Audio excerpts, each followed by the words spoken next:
James had been patrolling the store for nearly an hour, the soft hum of the overhead lights fading into the background. It was one of those uneventful shifts, customers coming and going, carts rolling across the floor, people browsing without urgency. Everything felt routine, until he saw her. She couldn't have been older than 11 or 12. A thin black girl, her oversized hoodie swallowing her slight frame, a backpack dangling from one shoulder. It wasn't just her appearance that grabbed his attention. It was her movement. Her glances were too quick, too deliberate. James had been doing this job long enough to recognize the signs. She wasn't just idly wandering the aisles. She was up to something. He didn't stop to stare. He knew better. Years on the job had taught him that scrutiny too soon either scared people off or pushed them into mistakes. This girl wasn't careless. She was careful, almost practiced. Her movements were calculated. She stopped at one shelf, looked over her shoulder, then moved to another, her actions deliberate, like she was making sure no one noticed her. James could feel it in his gut. She was gearing up to do something she shouldn't. Trouble was brewing, subtle but unmistakable. Slowly, he walked toward the aisle where she was lingering, pretending to examine items on the shelves. But his focus never left her. She held her phone in one hand, fiddling with it, occasionally glancing up as if using it as a cover. It was clear. The phone wasn't a distraction. It was an excuse, a way to blend in and linger without drawing attention. But James noticed. Then she accelerated. With lightning speed, she packed stuff into her backpack and started for the door. James's intuition told him that he needed to stop her before she could escape. However, stopping her for theft wasn't the only goal. This girl had a more passionate quality to her. How she exuded confidence. Her footfall was tense. She seemed to be fleeing from more than just being discovered in possession of stolen property. At first, James kept his distance from her, but as she got closer to the doors, he quickened his speed. It was at this moment that the girl ran off. Not like someone who'd just stolen a piece of candy or makeup. She was running like her life depended on it. Like if she was caught, everything she feared would come crashing down. It wasn't just about the act of shoplifting anymore. It was about survival. Or at least that's how she acted. James immediately took off after her, his boots thudding hard against the tiled floor. She darted through the aisles, her backpack bouncing wildly as she weaved in and out of other shoppers, nearly knocking over a few of them. James yelled for her to stop once more, but his voice was only heard in the background. She didn't even turn around. Despite his doubts that they would arrive in time, he radioed for assistance. This girl moved quickly. Like a runner at the starting line, she pushed past the sliding doors and struck the sidewalk outside the store. Trying to keep up with her, James's breath came in sharp gasps as he followed her into the parking lot. Her feet barely touched the floor as she swerved between cars. James felt his heart thumping from exercise and another source, an increasing uneasiness. What was she so scared of? Shoplifting is a crime, but the way she was running, you'd think he was chasing her for something far worse. James pushed that thought aside, focusing on closing the gap between them. He was gaining on her, but every time he thought he had her, she changed direction, ducking between parked cars and leaping over curbs with a level of agility that made him wonder if she'd been in situations like this before then. Just as she reached the edge of the parking lot, her foot slipped on a patch of gravel. For a split second, she stumbled, her arms flailing to keep her balance. James lunged forward, grabbing her by the arm, pulling her back toward him.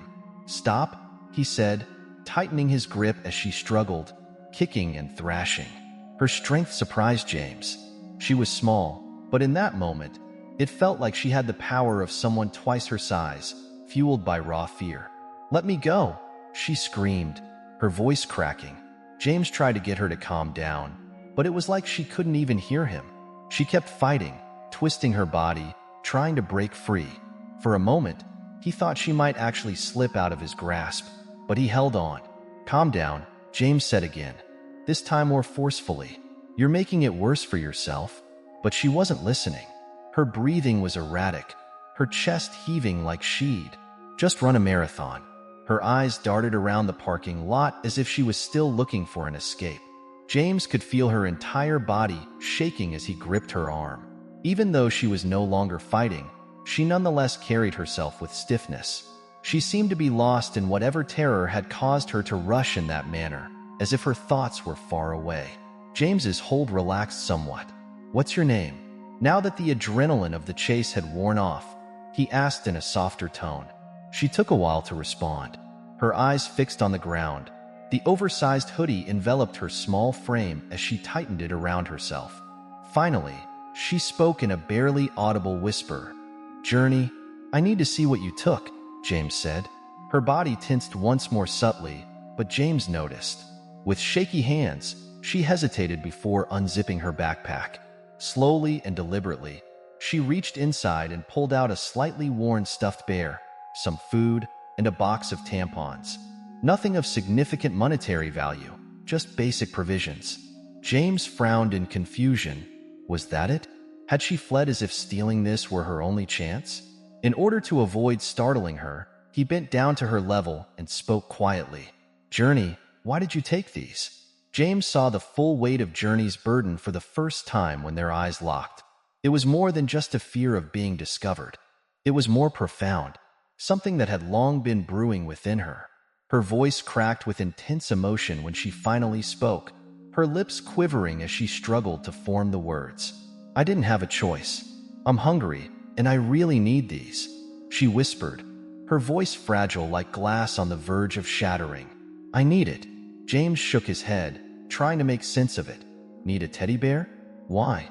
Her eyes filled with tears, but she blinked them back, clenching her fists as if she could somehow hold herself together by sheer willpower. "My little brother. He's been in the hospital for weeks. He's scared. He's all alone in there, and he doesn't have anyone.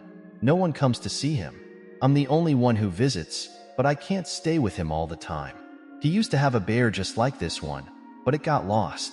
He asks for it every time I go, but I can't get it back, and he's so scared."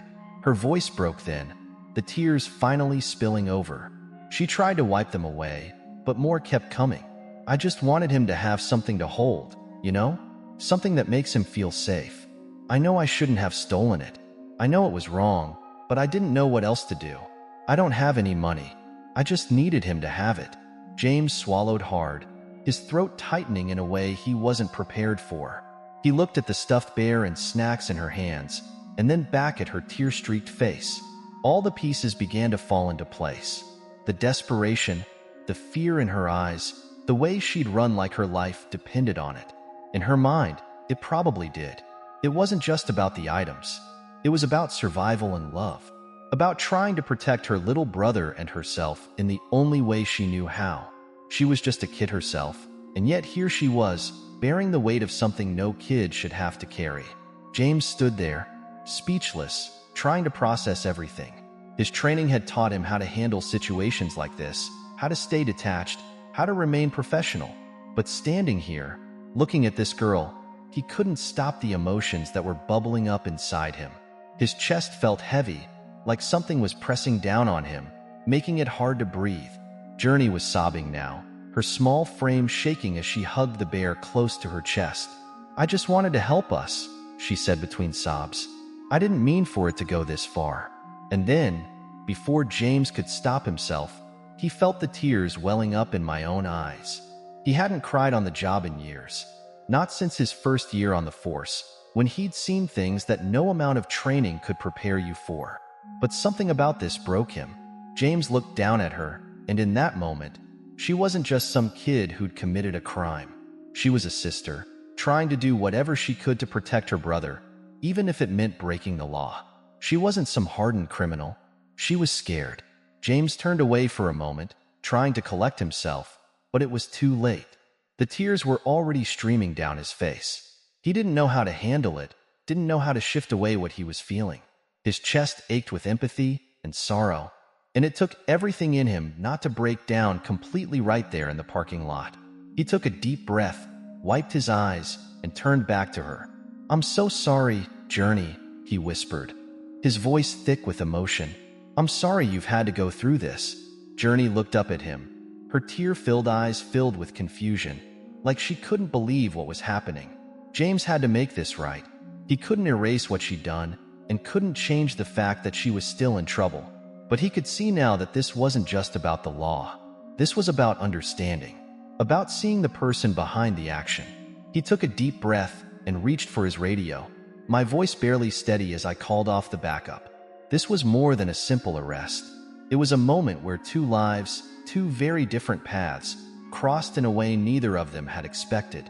And standing there, he realized that sometimes the lines between right and wrong aren't as clear as they seem. "Journey, please listen to me," James said softly. "I'm not going to take to understand more about what's going on. Can you tell me more about your brother? Where is he? What's his name?" She wiped her face, trying to stop her tears, but they kept coming. "His name is Anthony. He's 6. He's in the hospital because he has leukemia. He's been there for a while now. I'm the only one who visits him. My mom, she's not really around." James's heart sank deeper. A 6-year-old in the hospital, battling cancer. And Journey, at just 12, carrying the weight of being both sister and caretaker. No wonder she was desperate. No wonder she'd do anything to comfort her brother, even if it meant stealing a simple toy. "Where's your mom, Journey?" James asked gently, though he could already tell the answer wouldn't be good. She sniffed and looked away. "She's with her boyfriend most of the time. She's never home. She drinks a lot. She hasn't seen Anthony in weeks. It's just me and him now." He didn't know what to say. The anger James felt wasn't for Journey. It was for the situation she was in, for the adults who were supposed to protect her and Anthony but had failed. She was just a kid, forced to grow up too fast, doing the best she could with what little she had. James took a deep breath, trying to figure out the next step. He couldn't just let her walk away, but he couldn't throw her into more trouble either. He needed to find a way to help her without making things worse. "Okay, Journey, I'm going to take you to see your brother," he said, making the decision on the spot. "But we need to talk about what's going to happen next.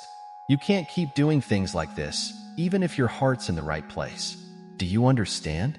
Her eyes widened in surprise. "You're not taking me to jail?" He shook his head. "No, I'm not. But we're going to figure this out together. I'm going to help you. We'll figure out a way for you to take care of your brother without getting into trouble." She nodded, fresh tears forming in her eyes. But this time, they weren't just from fear. She was relieved. The hospital wasn't far, just a short drive. As they rode in silence, James made a few phone calls. First, to his sergeant, explaining the situation. He knew this wasn't protocol, but sometimes the rules had to bend when there was something more important at stake. Then, he called a social worker he knew from another case, told her about Journey and Anthony, about their situation, and asked if she could meet us at the hospital. When they arrived, Journey led the way to Anthony's room. He was asleep, his small body looking even smaller in the hospital bed, hooked up to tubes and monitors. The stuffed bear was still clutched tightly in Journey's arms, and he could see her fighting the urge to wake him up, to give him the bear right then and there. Instead, she sat quietly by his bedside, her hand gently brushing his cheek. The love she had for him was obvious, and it hurt to think about the challenges they were facing together, alone. While Journey sat with Anthony, James waited in the hallway for the social worker. It wasn't long before she arrived, a middle-aged woman with kind eyes and a calm presence. He filled her in on the details, and she agreed to talk with Journey, to see how she could help. When Journey came out of the room, James introduced her to the social worker. They talked for a long time, Journey explaining everything, the hospital bills piling up, her mother's absence, the pressure she felt trying to be there for Anthony when she didn't know how much longer he had. The social worker listened carefully, her eyes soft with understanding. She promised Journey that she'd do everything she could to help find ways to support Anthony in the hospital, looking into programs that could assist Journey financially and, most importantly, ensuring Journey wouldn't have to handle this all on her own. Over the next few weeks, James kept in touch with Journey. He checked in on her and Anthony, visited the hospital when he could, and made sure the social worker was following up with the resources she'd promised. He couldn't erase what had happened, but he could make sure Journey knew she wasn't alone anymore. One afternoon, when James visited, Journey gave him a shy smile as she greeted him at the hospital entrance. "Anthony wants to say thank you," she said, leading him to his room. Inside, Anthony was sitting up, the stuffed bear now a permanent fixture by his side. He grinned up at James, his eyes bright despite the tiredness in them. "Thank you for helping my sister," he said softly. James knelt beside him, smiling. You've got a pretty amazing sister, Anthony. She loves you more than anything. He nodded, squeezing the bear. I know. As he stood up to leave, Journey caught his arm. Thank you, she whispered, her voice thick with emotion. You saved us. James shook his own head in turn. No, Journey, you saved yourselves. I just helped you see that you didn't have to do it alone. And as he walked out of that hospital room, he knew that Journey and Anthony would be okay. They had a long road ahead, but they wouldn't be facing it without support anymore. And in his heart, he felt lighter, knowing he had done more than just uphold the law. Their story had shaken something inside him. A part of him hadn't realized he had gone numb after years on the force. It reminded him why he had signed up for this job in the first place, not just to uphold the law, but to protect, to serve, to make a difference where it mattered most. A few days later, James decided to check in one more time. He hadn't planned on staying long, just enough to see how they were doing. When he arrived, Journey was sitting in the hospital lobby, her eyes lighting up when she saw me. Hey, she said, standing up quickly. Anthony's doing better today. They said he might be able to go home soon. That's fantastic news, he said with real relief. It was a relief to learn that Anthony was stable again after everything he had been through. She struggled with her backpack straps, the same one she was wearing on the day he arrested her. She said in a quiet voice, I've been meaning to tell you. We have been receiving treatment from the social workers. Now we can consume actual food. The social worker is truly helping us. That's wonderful, Journey, James said, smiling. I knew you'd find a way. She nodded, her smile small but genuine. I'm just so happy they can help with Anthony's medical bills, and I won't have to steal again. Her voice faded, but he understood her meaning. He paused, absorbing her words. This once desperate girl was discovering her strength, learning to stand independently and fight for herself and her brother without resorting to crime. You're doing great, Journey, James said, feeling a surge of pride for this almost teenager who had been through more than most adults.